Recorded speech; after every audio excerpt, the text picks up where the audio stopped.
¿Qué tal? Buenas noches, con el gusto de saludarlos y que nos acompañen en este otro espacio de martes 8 pm de la Asociación de Fiscalistas del Estado de Querétaro.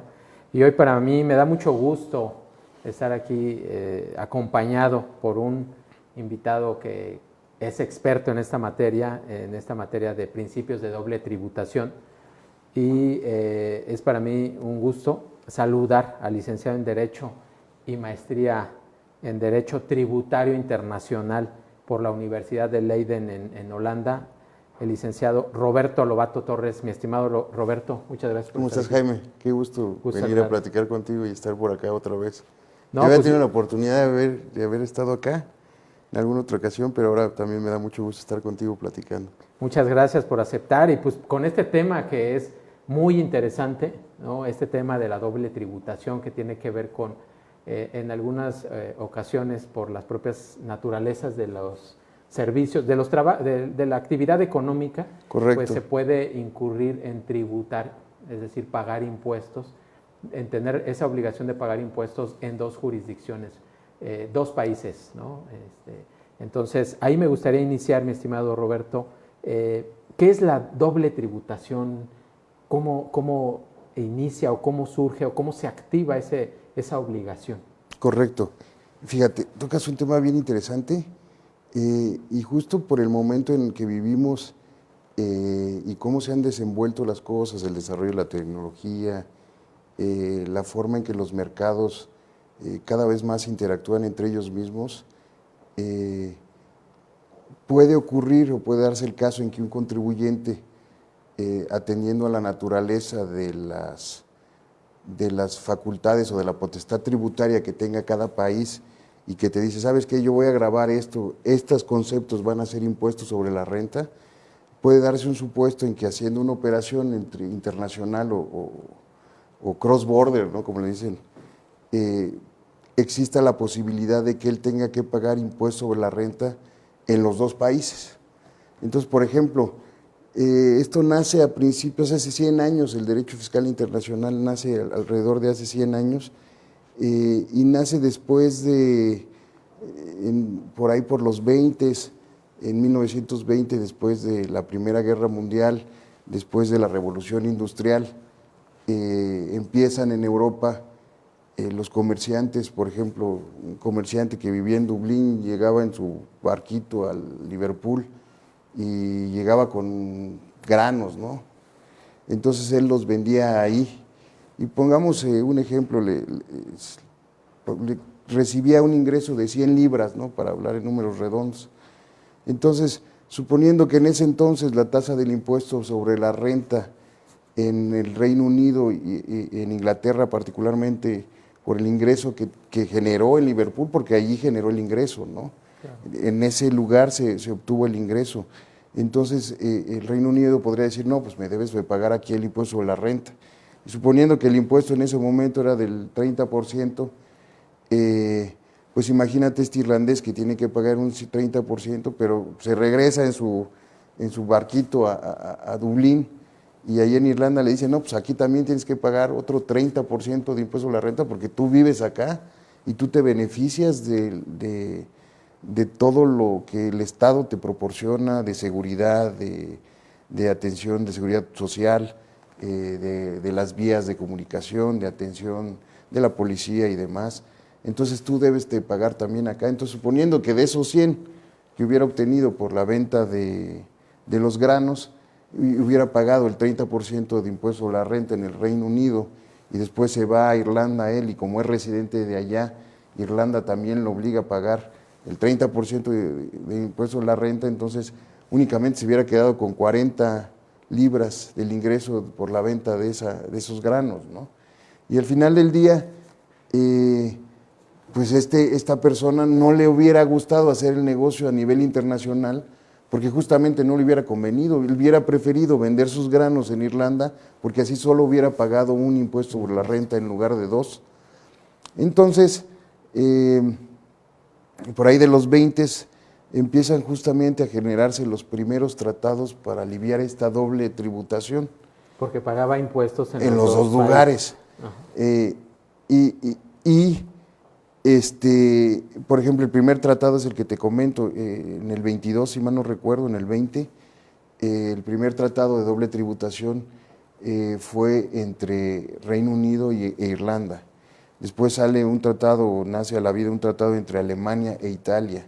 Después en el 26 empiezan a querer todos a generar sus tratados en Europa para aliviar justamente esta doble tributación, porque era la única vía en que pudiera justamente generarse el comercio internacional. Y como tú te das cuenta en el mapa ahí, los países son muy chiquitos, pues sí necesitan comerciar entre ellos. Entonces, en el 26 la Liga de las Naciones, que es el antecedente de lo que hoy conocemos como la OCDE, publica el primer convenio modelo de tratado para que los países se guíen y justamente puedan aliviar esta doble tributación. Y entonces al final del día, ¿qué es esta doble tributación?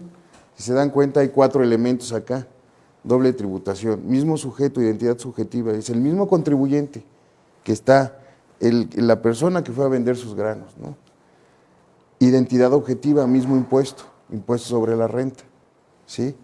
Identidad temporal, mismo periodo del gravamen, mismo periodo impositivo. Identidad material, misma renta gravada. ¿Sí me explico? Entonces, claro, cuando se dan estos 4 elementos, se da una doble tributación. Hay un elemento que puede variar, que es la misma identidad subjetiva. Puede haber doble tributación cuando se grava el mismo impuesto por el mismo periodo, ¿sí? Y la misma renta, pero en 2 personas diferentes. Entonces también hay 2 tipos de doble tributación. La doble tributación jurídica, que es la que es el mismo, los 4 elementos son los mismos, y la doble tributación económica, en donde el elemento subjetivo recae en 2 contribuyentes distintos.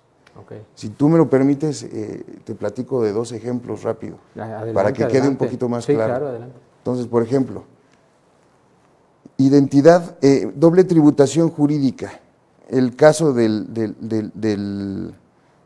justamente de esta persona de la que va a vender sus granos, o por ejemplo, tú en tu carácter de contador público, vas y por cierto periodo de tiempo a una jurisdicción y prestas un servicio en esa jurisdicción, y esa jurisdicción grava ese servicio allá, pero tú eres residente fiscal de México.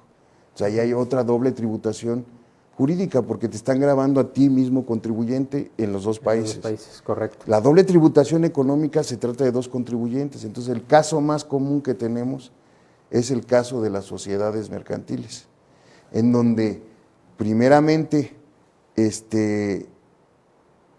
obtienen sus utilidades y pagan el impuesto sobre la renta, sobre esas utilidades, pero después se voltean y distribuyen un dividendo hacia sus socios, y ese dividendo también se grava, ¿no? Entonces, al menos en el extranjero, aquí los dividendos que se distribuyen, tienes toda la razón, entre personas morales están exentos, ¿no?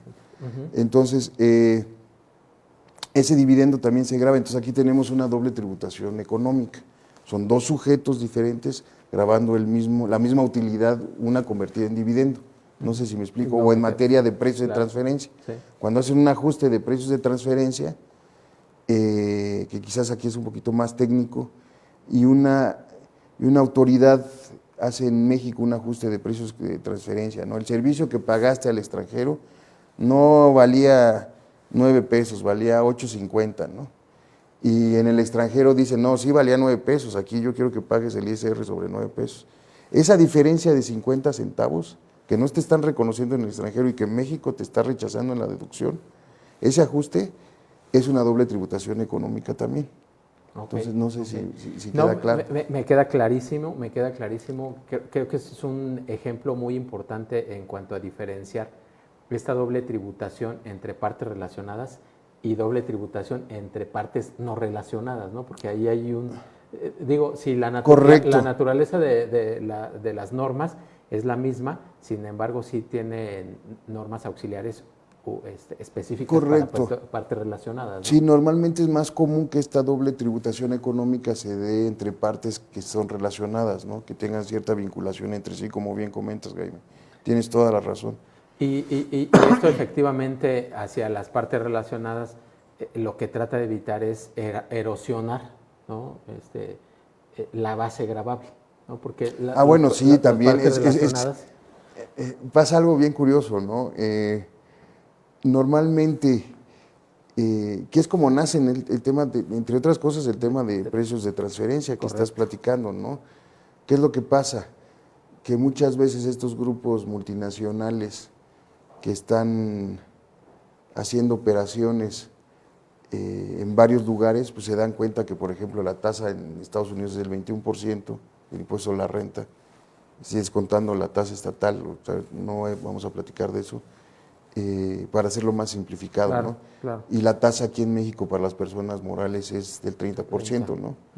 Entonces, imagínate un empresario que está haciendo o diseñando la estructura en cómo se va a desempeñar su empresa o cómo va a ser su cadena de suministro, un grupo multinacional en donde va a poner quizás su entidad financiera, en donde va a poner su manufacturera.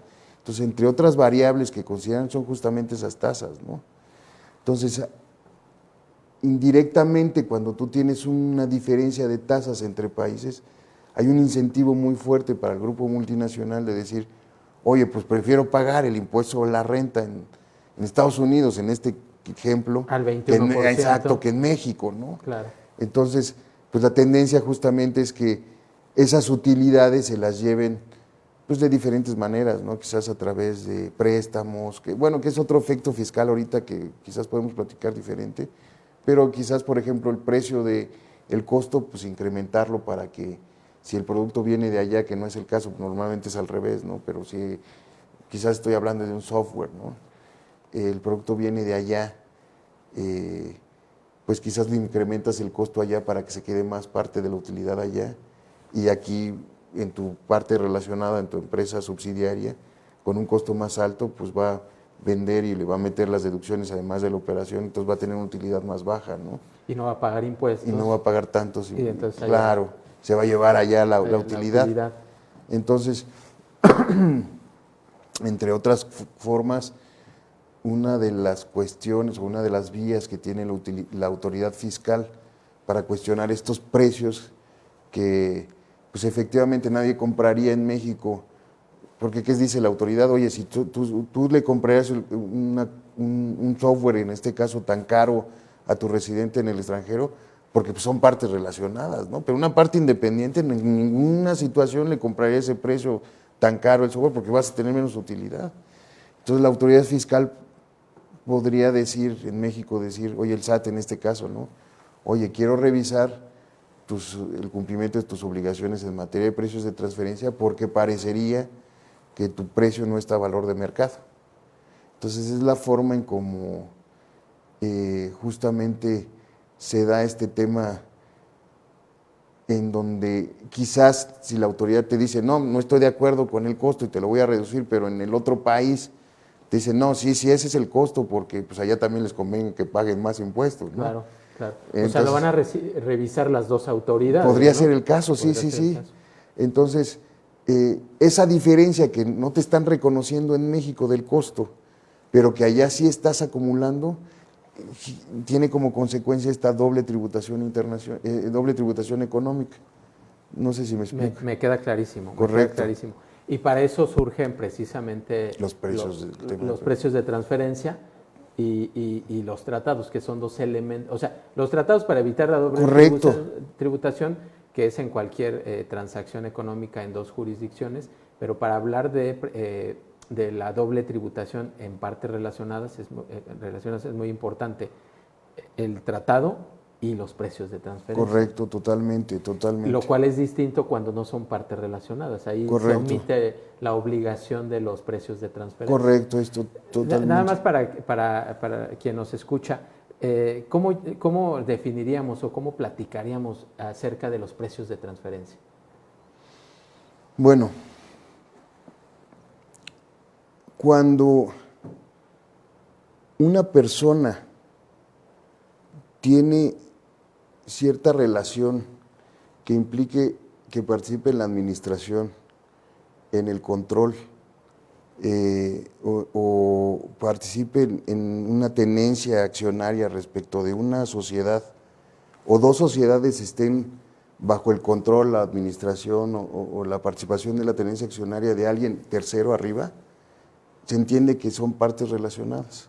Okay. Entonces, no tiene nada malo ser parte relacionada, ¿no? Hay muchas empresas, la mayoría de las empresas de las operaciones a nivel multinacional son entre partes relacionadas.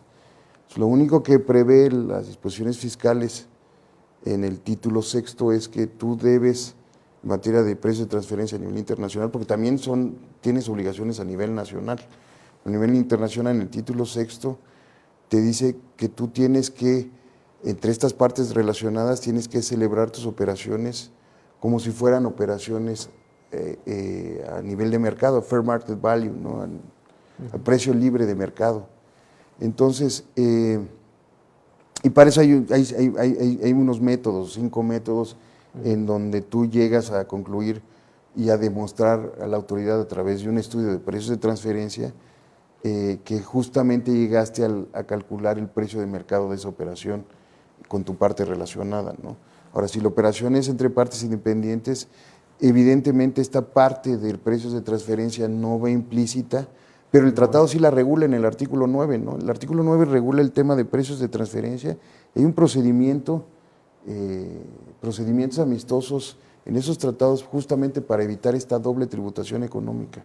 Entonces, los artículos 9 del convenio modelo de la OCDE, que es el convenio en el que se basan la mayoría de los países para celebrar sus tratados, justamente regula el tema de precios de transferencia y de partes relacionadas, ¿no? Cuando se trata de partes independientes, esta doble tributación nace por conflictos que se dan. Si te das cuenta ahorita y que te estaba platicando de los antecedentes de la evolución del derecho fiscal internacional, uno de los fines o de las cosas que busca el derecho fiscal internacional es permanecer atrás de la operación y cuando tú vayas a hacer una operación a nivel internacional, no definas esa operación en atención al efecto fiscal que va a tener. Claro. Y que tú tengas la libertad de ir a cualquier lugar a celebrar, a comerciar, ¿no? Tu actividad económica. Correcto. Entonces, cuando se da esta doble tributación es cuando colisionan las potestades tributarias de dos o más países. Okay. Entonces chocan las potestades tributarias.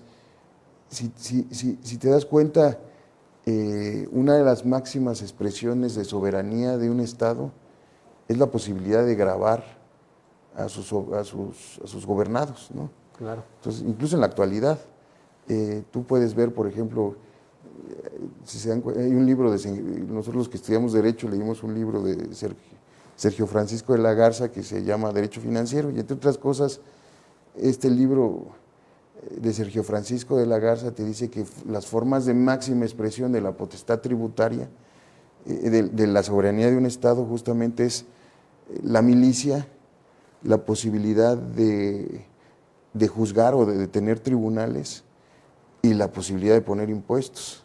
Y si te das cuenta, en la actualidad, pues desafortunadamente pues hay guerras, ¿no? Y claro, si tú las sigues, hay grupos que contratan como de paramilitares o como de mercenarios, ¿no? Que contratan algunas potencias para invadir otros países o están de moda los jueces, ¿no? Los árbitros internacionales. Entonces, quizás esas partes de la soberanía de los países se han podido separar un poquito, ¿no? Ya no necesariamente necesitas acudir a los tribunales y no necesariamente el ejército, ahorita es el que representa a muchos países, ¿no? Pero en materia contributiva, pues sí, sigue vigente y todos quieren cobrar los impuestos, ¿no? Entonces, esta forma de expresión de la soberanía se da a través de dos criterios. Y si quieres ahorita, no sé si quieras decirme algo más o te sigo platicando de esto. No, adelante. Mi estimado Roberto, a ver, queda muy claro cuál es el objetivo y la naturaleza de la doble tributación y del pago de la naturaleza del origen del pago del tributo en dos jurisdicciones. Correcto. Y cuál es el objetivo para evitar la doble tributación. Pero aquí hay un tema fundamental que es el tratado. Correcto.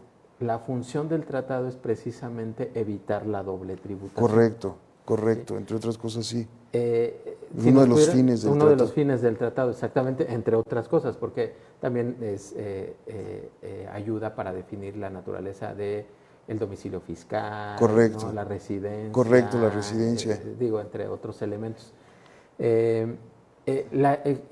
Si nos pudieras platicar la estructura de ese tratado modelo que se Correcto. maneja. Entonces, fíjate, me va a tardar un poquito en esta respuesta, Adelante. pero creo que es importante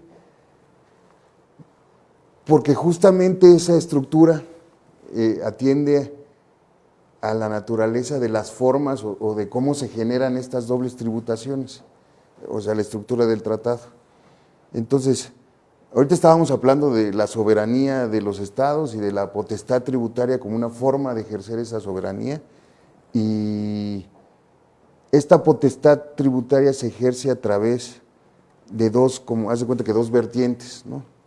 Una vertiente que es desde el punto de vista jurídico y que es el vínculo que tú tienes jurídicamente con un país. Okay. Entonces, ese vínculo se llama nacionalidad. Okay. Entonces, hay países que te dicen, a mí no me importa dónde estás obteniendo tus ingresos, por ejemplo, en este caso, no sé, ahorita te ponemos un ejemplo, más bien voy a acabar con esta idea.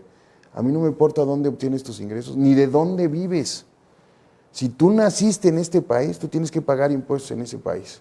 Correcto. Y el más vivo ejemplo de ese caso es Estados Unidos. ¿No? Entonces, el impuesto sobre la renta en Estados Unidos es por nacionalidad. También es correcto, esta potestad tributaria se actualiza a través del criterio que estamos platicando ahorita que se llama nacionalidad. Entonces, tú puedes tener un ciudadano de los Estados Unidos que está viviendo en Hong Kong y que quizás tuvo un ingreso porque tiene una inversión en Singapur y que quizás Estados Unidos lo quiera gravar, ¿no? En el impuesto sobre la renta. Entonces, pues parecería que suena un poco descabellado, ¿no? Ahorita decimos nosotros, oye, pues ¿cómo es el caso, no? Entonces, el criterio que tienen los Estados Unidos en este caso en particular es decir, ¿sabes qué? Es que independientemente de donde tú estés, tú puedes acudir a una embajada de mi país y pedir la protección de tu país y yo te tengo que proteger independientemente de donde tú estés.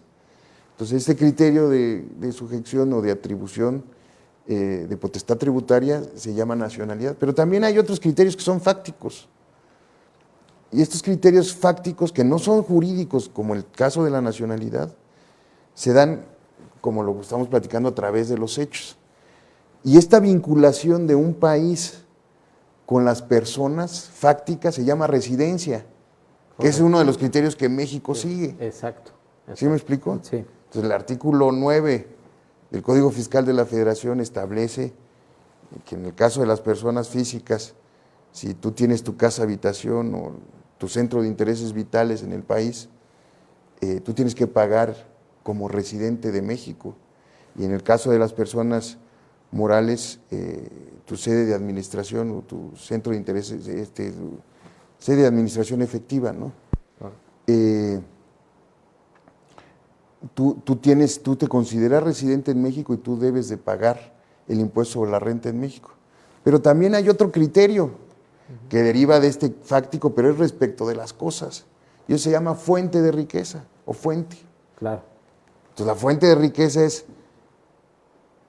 a mí no me importa, o sea, la residencia es muy sencilla, ¿no? O sea, tú eres residente de un país, tú te beneficias de un estado en ese país, de la seguridad social, como platicábamos, de las carreteras, de todas las vías de comunicación, de la seguridad social, hoteles, hospitales, perdón, estoy pensando en hoteles, hospitales y demás. Entonces, tú como residente de ese país tienes que contribuir. Ese es el criterio.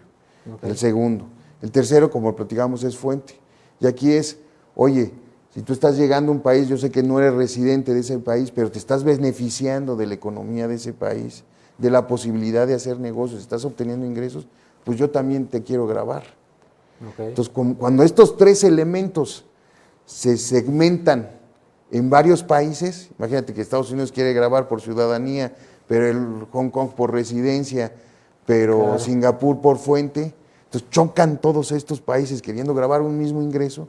Además, aquí estamos hablando de un caso triangular, 3 tributaciones. Los tratados son la solución más efectiva para solucionar este problema, en donde este caso que estamos platicando podría terminar tributando en 3 países. También hay disposiciones domésticas que permiten aliviar la doble tributación. No necesariamente tiene que haber tratados, pero generalmente es más complejo el mecanismo para llegar justamente a este alivio, ¿no? En el caso de México, México sigue un criterio. Ahorita vamos a platicar cómo le hacen los países para aliviar la doble tributación, pero uno de los criterios se llama criterio de capital de exportación, neutralidad. Para llegar a esta neutralidad, para aliviar la doble tributación, se llama de Capital Export Neutrality o neutralidad de capital de exportación, en donde tú como país dices, miren, yo quiero que vayan a competir a cualquier lugar y los voy a tratar a todos por igual y van a terminar pagando como si todos estuviéramos pagando en México, ¿no? Entonces el artículo 6 de la Ley de Impuesto sobre la Renta te dice, en esos supuestos en donde tú tengas un ingreso del extranjero, aunque no haya tratado, tú podrás acreditar el impuesto pagado en el extranjero y vas a terminar pagando la tasa que cualquier mexicano lo haría como residente. Entonces pongamos el caso.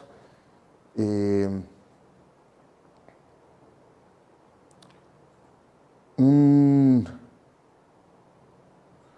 doctor que va a hacer una serie de cirugías a Uruguay, a El Salvador, y no hay tratado de doble tributación de México con El Salvador. Ok. Entonces, en El Salvador le retienen el impuesto por el ingreso que obtuvo de esas cirugías y viene a México. Y la tasa, supongamos que al doctor le va muy bien, ¿no? Y la tasa máxima del impuesto sobre la renta es 35. la tarifa de hasta arriba, te vas a la máxima, el 35, ¿no? Como tú dices. Entonces, hablemos de los mismos 100 pesos. Entonces, lo que va a pasar es que, suponiendo que en El Salvador le hubieran retenido 20 pesos,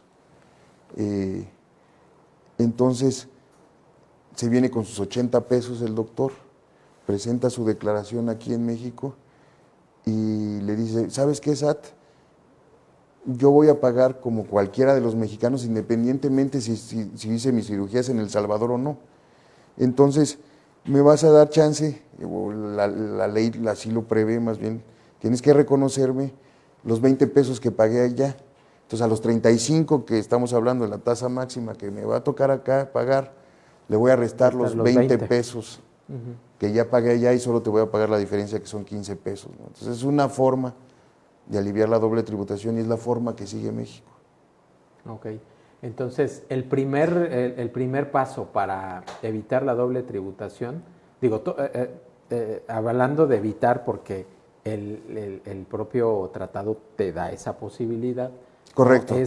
Es identificar, el primer paso es identificar el gravamen. Correcto. Por naturaleza de nacionalidad, residencia o Correcto. fuente de riqueza que grave cada jurisdicción. Tocas un punto bien importante, Jaime, porque aunque no te lo creas, luego por no hacer estas cuestiones que parecerían tan básicas, ¿no? O Claro. que toma uno por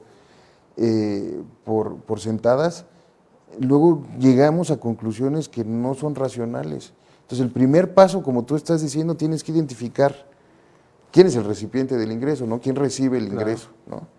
Y entonces, ya que sabes quién lo recibe, porque hasta esa cosa tan básica luego se te pasa, o luego hay operaciones que son tan complejas que es difícil de entender, ¿quién es el recipiente del ingreso? ¿De dónde es residente ese recipiente? ¿Dónde fue la fuente del ingreso? ¿Cómo tributa y quién lo quiere grabar? ¿Qué países, no? ¿Y cuál es la naturaleza del ingreso? Oh, exacto. ¿Sí? Entonces, ya que tienes esos 3, ya puedes empezar a aplicar el tratado, pero si no tienes eso, no puedes aplicar el tratado. Entonces luego pasa que, por ejemplo,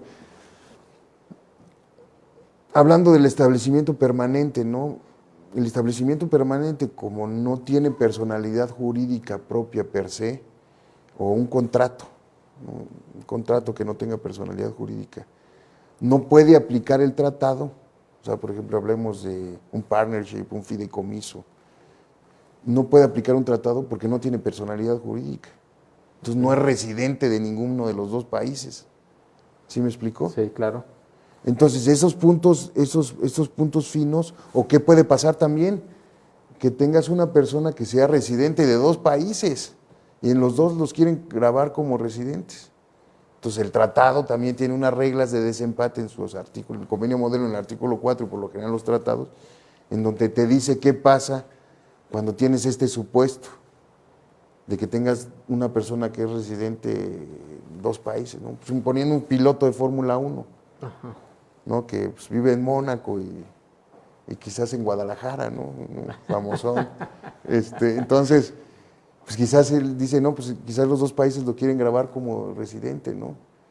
Entonces, los tratados tienen los mecanismos para decir qué país puede grabar. Okay. Entonces, te vas justamente a lo mismo, ¿no? Casa habitación, centro de intereses vitales, que tienen otro criterio, no es lo mismo centro de intereses vitales en México que para efectos de los tratados, y hay que atender a cada tratado en particular. Ahorita quizás no vale la pena precisar a detalle esto, porque pues es tratado por tratado, pero en términos generales así va, ¿no? Igual. Después es donde more, de donde sea nacional, y después hay tratados que te dice que si no puedes definirla, tienen que resolverlo de manera amistosa a los países, o hay tratados que dicen que no eres nacional en ningún país y pierdes la residencia, ¿no? Como el de México con Estados Unidos.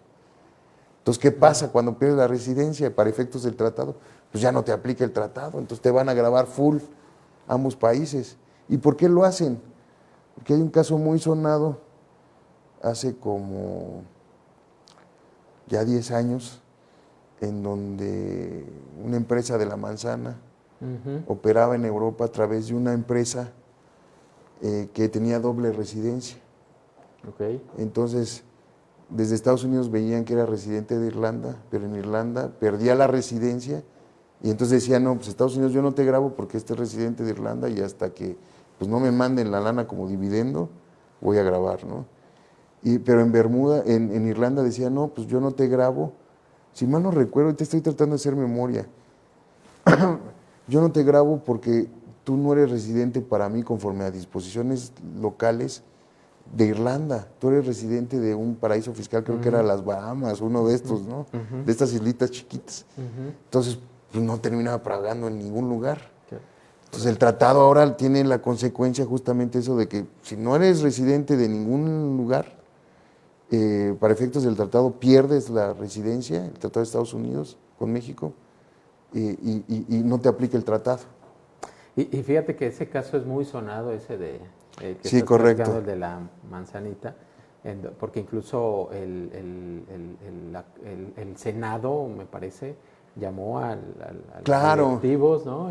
Sí. Y en términos generales les dijo, o sea, ¿quién te va a creer que con tales Correcto. ingresos no pagas impuestos en este país, ¿no? Correcto. En Estados Unidos. Entonces, ese es precisamente el objetivo de... Y fíjate que tocas un tema y una situación muy curiosa, porque ahí justamente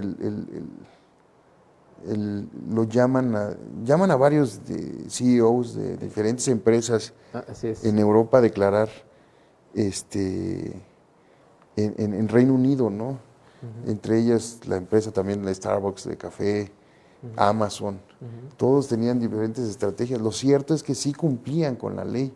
Claro. O sea, eso es innegable, ¿no? Sí, lo decía, ellos estaban dentro del marco de la ley, ¿no? Correcto, correcto. Entonces, después dice una primer ahí, decía, no te estamos acusando de ser ilegal, te estamos acusando de ser inmoral. Ajá. Entonces, Sí. y ahí empieza como que la cuestión, es una cuestión bien delicada y es, desde el punto de vista fiscal, incluso no solo desde el punto de vista fiscal internacional más bien, sino desde el punto de vista jurídica, es una cuestión muy delicada porque es imagínate que tú sería una arbitrariedad muy grande que si a ti te dicen, mira, aquí está la Constitución, aquí están las leyes civiles, las leyes penales, las leyes administrativas, y sobre esto te vas a basar. Y aquí están las reglas del juego, y tú tienes que cumplirlas. Lo que no está prohibido expresamente está permitido para ti. Entonces imagínate que el día de mañana llegas con un juez y te dice, no, pues es que estás siendo inmoral. Claro. Y te voy a juzgar, o sea, no, Sí, no, claro. no, o sea, Sí. de entrada dices, oye, pues qué padre que los van a sancionar, pero en el fondo no está bien. Claro, no, Porque no. al final del día la moralidad de quién es. Sí. ¿Sí me explico? Sí, totalmente. Y si bien es cierto, la ley, la norma jurídica debe contener un contenido moral, de moralidad, debe basarse en la moral. No es la moral la que determine el comportamiento de las personas, Claro. al menos no ante un Estado de Derecho, ¿no? No, totalmente de acuerdo. Y mira que este tema que estamos tocando es bastante interesante porque surge otro tema todavía igual de interesante, que es los famosos paraísos fiscales, ¿no?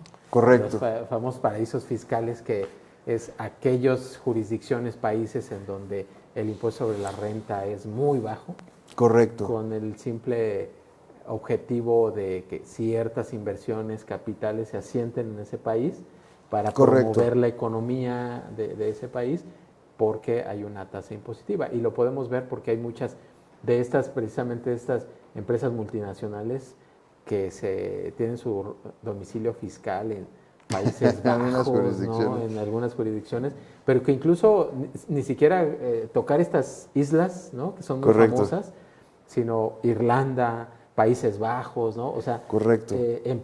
países que tienen economía, ¿no? No, incluso México, o sea, si te das cuenta, si lo ves al revés, el régimen de Maquila en México es muy atractivo Claro. para un extranjero. Claro, O sea, podría ser un paraíso fiscal por supuesto. para una jurisdicción de alta imposición. Y ahorita tocamos un tema bien importante, porque haz de cuenta que hace justamente que estábamos hablando de este tema de BEPS, se llama Base Erosion and Profit Shifting, BEPS.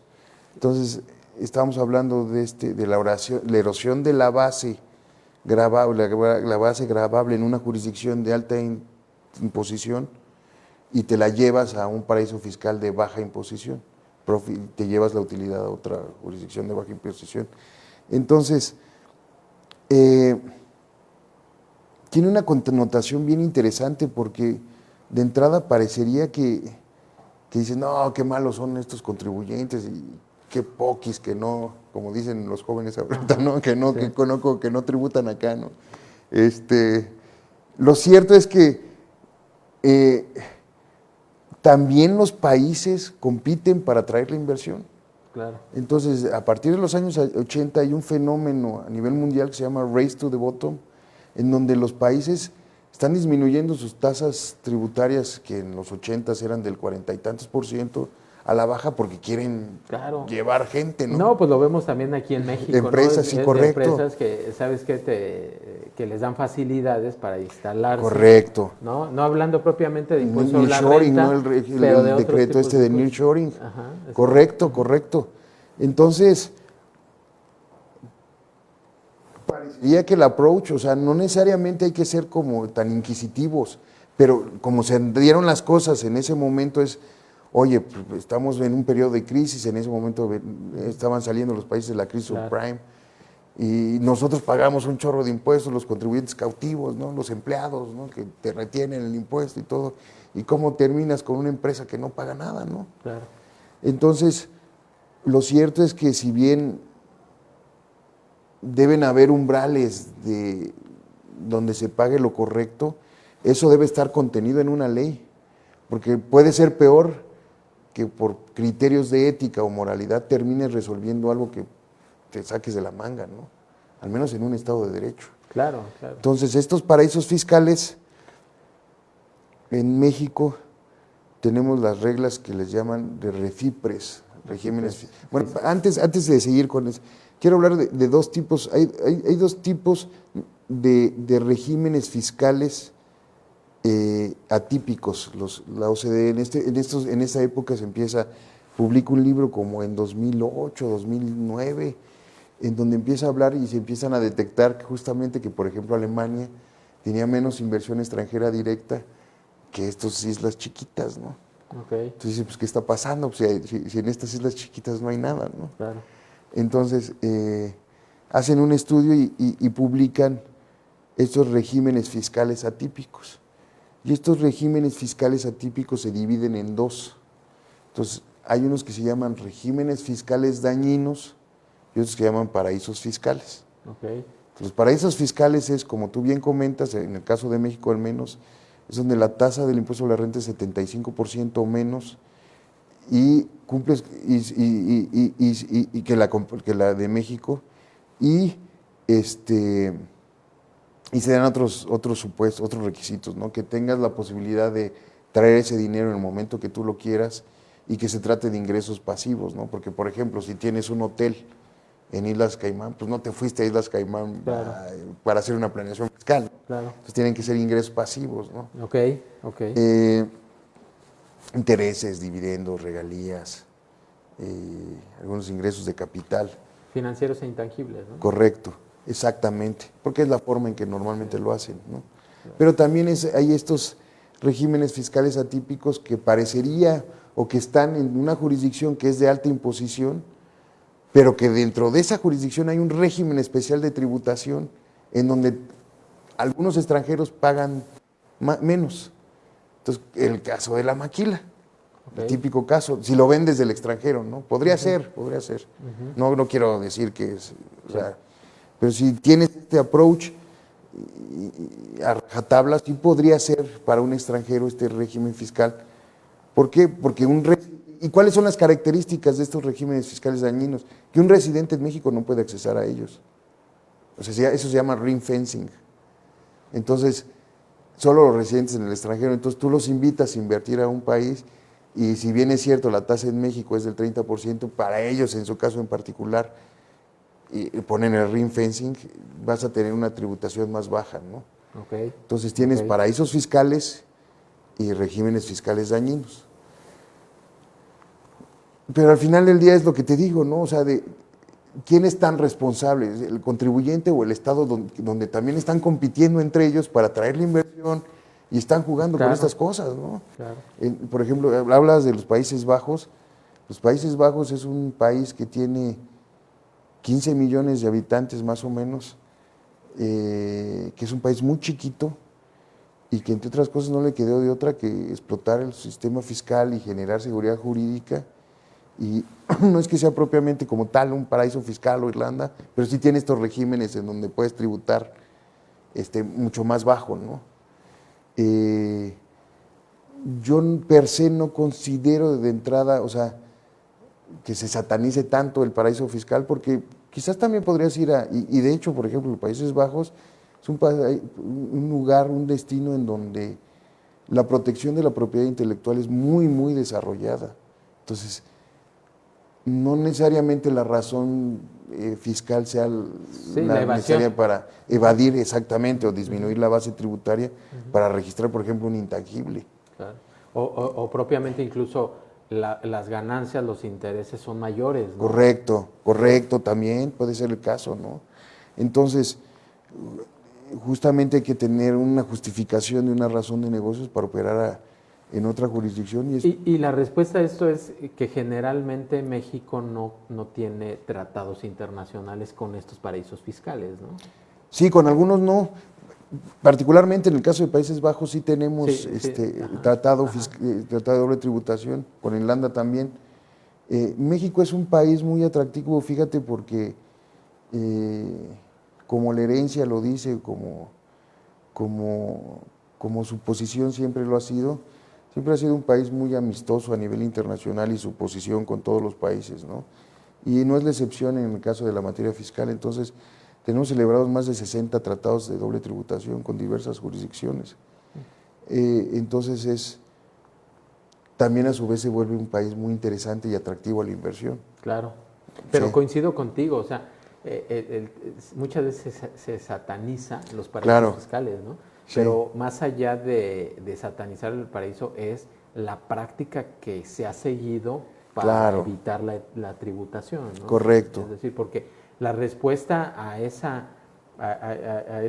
no tributación pues es cuando no hay tratado, o simplemente aunque existiera un tratado, pues al final vas a seguir pagando el impuesto en la totalidad aquí, ¿no? Correcto. Entonces, el tema es que esas prácticas las diseñan de tal manera de que esas ganancias las trasladen a un paraíso fiscal, ¿no? Tocas un tema bien interesante, mira, como tú dices, al final, pues tú dices, pues al final del día vas a terminar pagando, si eres residente, ahorita lo que estábamos platicando, ¿no? Los residentes tributan bajo renta mundial, ¿qué quiere decir?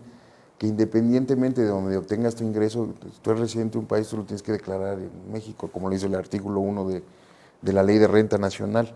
Entonces, ¿qué es lo que pasa?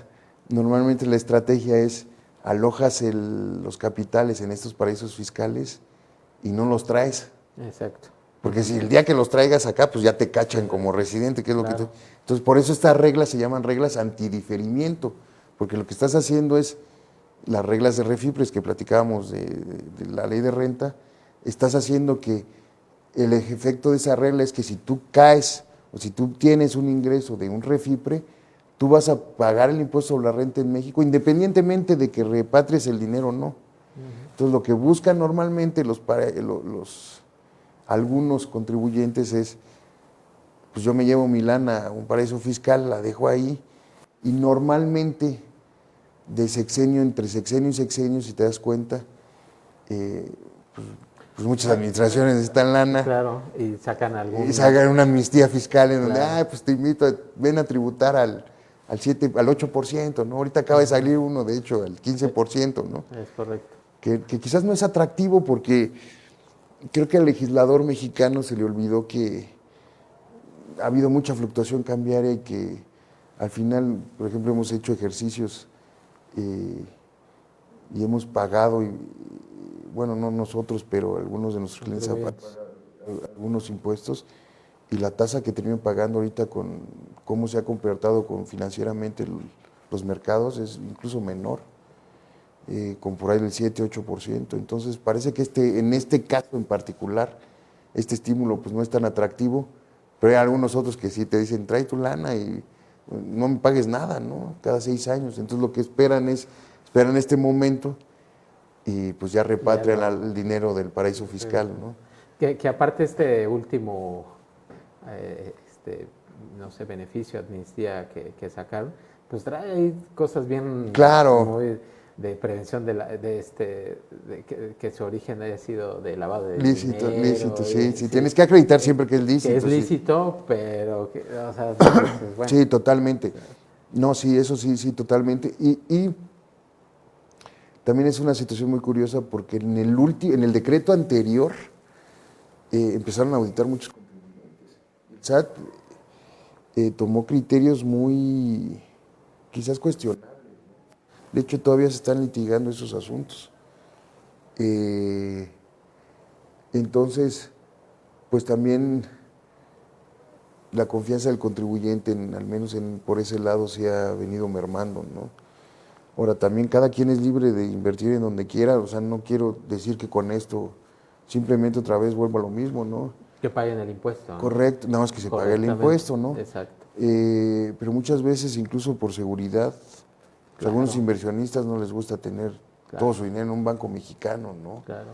Entonces, como tú dices, ¿no? No se trata de satanizar las cosas, sino tratarlas de entender, saberlas comunicar a la autoridad, que también es muy racional, ¿no? Es fácil tener diálogo con ellos y uno también se sabe comunicar con ellos, ¿no? Y no les pone trabas ni nada, para llegar a una conclusión en donde el contribuyente justamente se vea en un escenario en donde no tenga que pagar impuestos de más. Claro, que esa es la naturaleza para evitar la doble tributación. Correcto. ¿No? Y tocas también otro punto interesante, porque uno de los fines del tratado, como platicábamos, o sea, y una de las formas como se interpretan los tratados es a través de su objeto y fin. Entonces, a partir de estos movimientos de BEPS que estamos platicando, que todavía tienen sus efectos al día de hoy, se modificaron los objetos y los fines del tratado, y ahora no solo el objeto es aliviar la doble tributación, sino prevenir también la evasión fiscal, y evitar la doble no tributación, porque también habían planeaciones fiscales donde Claro. no terminas pagando en ningún lugar, ¿no? Sí, claro. Sí, Claro. sí, sí, sí. Pero al final del día, pues también la autoridad fiscal en México, hablando del Servicio de Administración Tributaria, también tiene que establecer los mecanismos para efectos de facilitar esa tributación de esas inversiones extranjeras, ¿no? Claro, Porque yo veo el escenario, por ejemplo, de un inversionista mexicano que transfiera 5 millones de dólares a un paraíso fiscal. Y no lo hace por un tema de no pago del tributo, sino simplemente porque allá la tasa está muy buena, ¿no? sí, sí, Por sí, esa estrategia nacional de ese país en cuanto a subir las tasas para captar inversión y mover la economía, ¿no? sí, Entonces, transfiere 5 millones de dólares y pensando en la buena voluntad de ese inversionista, en donde indica, tuve tantos, N cantidad de intereses y voy a pagar el impuesto sobre la correcto. renta en el país, en el paraíso y en México, ¿no? Sí, sí, sí. El tema es cuando, si el dinero está en un banco allá, pues si lo declaras acá, Sí, ¿no? O sea, ya pagaste el impuesto, sí, pero no has ingresado, no has traspasado el claro, no dinero hemos traído los a, recursos. a un banco nacional. Entonces, Correcto. si posteriormente lo transfieres, a ver, Dime, correcto, oye, pero ya pagué el impuesto. correcto. No, pues no, o sea, hay que demostrarle a la autoridad, digo, Efectivamente, sí, ¿no? sí, sí, sí, hay que tener mucho cuidado ahí, porque el momento de causación del impuesto no necesariamente es cuando lo retornas, ¿no? Mucho menos cuando Exactamente. estás en una jurisdicción de baja imposición. Entonces, sí hay que prever el momento justamente y tener certeza de eso. Y lo que tú dices, también hay situaciones también que luego se exceden y se pasan de las manos y en este momento con la inteligencia artificial que tanto le ayuda al SAT y que luego también nos meten en rollos. Por ejemplo, hace poquito estuvimos asistiendo a un contribuyente, participamos en la asistencia a un contribuyente en donde él ni siquiera por necesidades del empleo trabajaba acá en Querétaro y le dijeron, oye, de chamba te vas a trabajar a otro país, ¿no? Y pues lo mandaron a trabajar allá, era muy bueno, entonces estuvo trabajando allá, pero no perdió la residencia de México.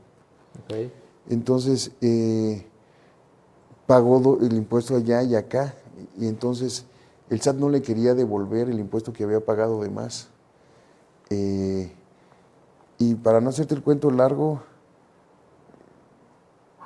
es un litigio que lleva 5 años y la autoridad se fue a un recurso y por cuestiones de las elecciones de los tribunales y tienen muchísimo trabajo y desafortunadamente la reforma judicial los mermó mucho a ellos en el empleos y demás. Y entonces no se resuelve el asunto, ¿no? Entonces sí hay que tener mucho cuidado y prever mucho estas situaciones porque al final del día se pueden poner complejas, ¿no? También muchas veces nos hablan para preguntarnos al despacho de personas que pues quizás sus familiares están en el extranjero y que les mandan por ahí su dinerito, ¿no? Y que luego les llegan las cartas de invitación del SAT y demás. Entonces hay que tener mucho cuidado en esos temas porque no es una situación, al menos de entrada, simple de resolver desde el punto de vista técnico y es difícil que, por ejemplo, tú sabes, ¿no? Que un contador te ayude a presentar una declaración, no cualquier contador tiene ciertos conocimientos técnicos. Claro. Y normalmente, pues estas personas se ven complicadas pues es difícil para nosotros pagar un impuesto de renta local, imagínate uno que recibiste del extranjero, ¿no? Sí. O sea, hay que tener mucho cuidado y prever todas estas consecuencias. No, totalmente de acuerdo, mi estimado Roberto. Y mira, antes de terminar, mandar saludos aquí a Jorge Torres, que nos saluda, saludos a Israel Olalde, a Jaciel López, a Luis García, a Verónica Ramírez, saludos a todos ellos. Y mira, qué buena charla, la verdad es que con elementos bastante importantes para evitar la doble tributación. Y ya las últimas reflexiones, mi estimado Roberto, antes de terminar, en cuanto a esta materia muy compleja. Sí, correcto. Muy compleja, muy compleja. ¿Qué le dirías al empresario, a los contadores en esta materia? Bueno, yo creo que es importante ahorita, tú sabes que ahorita está de moda el tema de la materialidad de las operaciones, ¿no? No tanto no solo a nivel internacional, sino aquí en México y demás, los defense files, los famosos expedientes de defensa, ¿no? Y ahorita en materia de comercio exterior estás obligado a tener un defense file.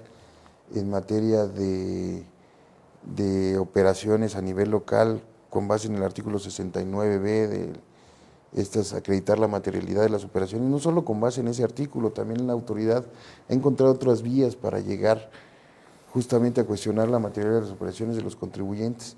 Y en el caso de las empresas que realizan o que son grupos multinacionales en donde de una u otra manera tienen pagos al extranjero, que se realizan operaciones entre ellas, es muy importante tener muy bien documentados estos contratos, que estén alineados con el tema de precios de transferencia que platicábamos justamente, y que todos los elementos de su ejecución estén totalmente documentados para que se pueda acreditar con la autoridad fiscal justamente lo que platicábamos, ¿no?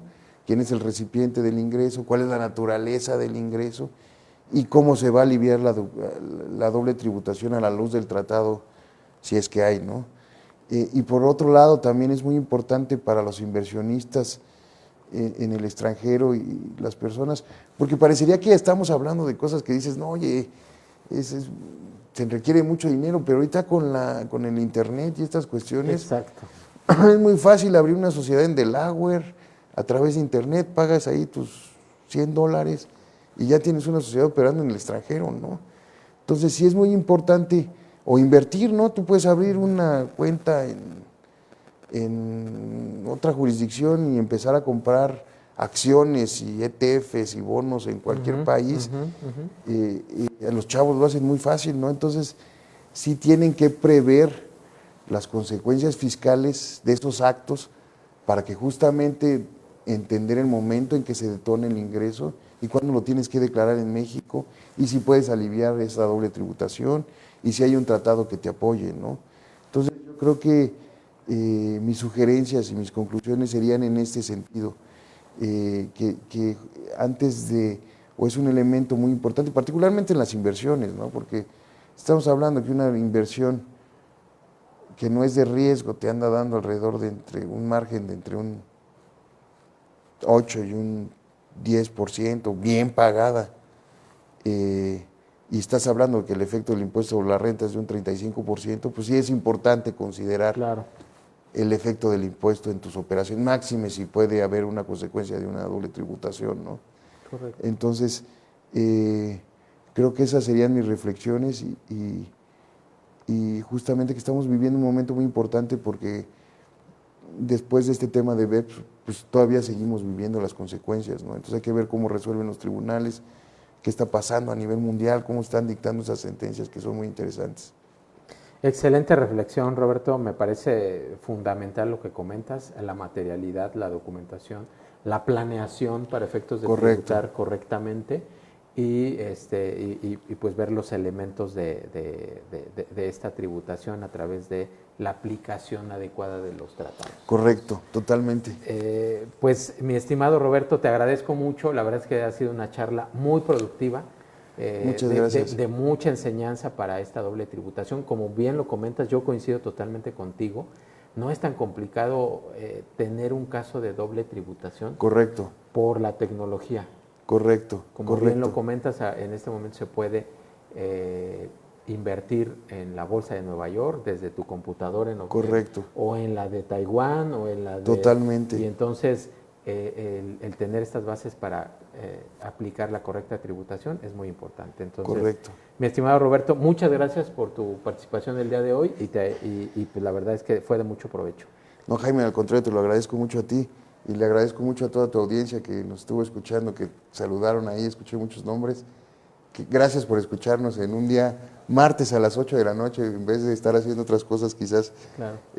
Muchas gracias, les mando muchos saludos. Pues muchas gracias a todos, nos vemos el próximo martes 8 p.m. Hasta luego. Hasta luego.